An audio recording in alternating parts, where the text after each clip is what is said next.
ខ្ញុំស្លាប់ទៅហើយតែប្រលឹងនៅជាមខ្ញុំអើយស្រែកហើយដាស់អស់ក៏លបត់ឲ្យភ្ញាក់ក្រោកឡើងមកជួយប្រយុទ្ធដៃកាន់អាវុធកុំចាត់នៅសត្វត្រូវយោចង្រៃជាតិយោទួពូជអាចាមអើយកុំហូចមានអ្នកភ្លៀមទៅទឹកដីខ្មែរយើងក៏ពូជកូនចៅដូច្នេះខ្មែរត្រូវហំថែរាំងសាបំរែឈាមខ្មែរស្នេហាជាតិណាយត្រៃខែម្ដងទៀតអជាតិខែបារាក្រោកឡើងកូនខ្មែរទុកត្រែចំការជួយវាយប្រហារចោលបងខ្លាយជាតិណាកុំចាត់ឲ្យអស់ឈាមថោកចង្រៃកុំបងអើយអងដៃស្ងៀមតទៅទៀតបើស្លាប់ក្នុងនាមស្មោះត្រង់ត្រង់ជាតិស្លាប់ដល់ទៀត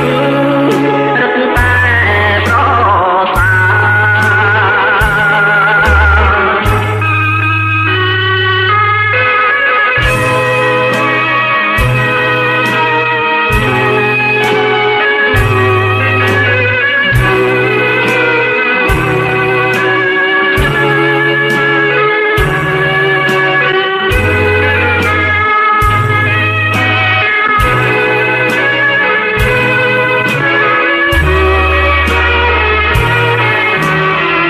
ខ្ញុំស្លាប់ទៅហើយតែប្រលឹងនៅជាមខ្ញុំអើយស្រែកហើយដាស់អស់ក៏លបត់ឲ្យភ្ញាក់ក្រោកឡើងមកជួយប្រយុទ្ធដៃកាន់អាវុធកុំចាត់លើសត្វត្រូវដេញចោលចង្រៃជាតិយោទួពូជអាចារ្យអើយកុំហូចមានអ្នកភ្លៀមទៅទឹកដីខ្មែរយើងក៏ពូជកូនចៅដូច្នេះខ្មែរត្រូវខំថែរាំងសាសម្រែកឈាមខ្មែរអ្នកស្នេហាជាតិណា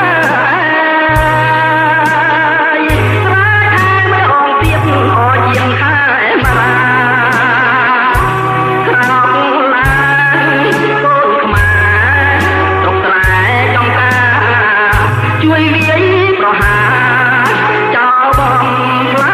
ញ់ជាតិណាយកុំចាត់ឲ្យអស់ឈាមថោកចង្រៃ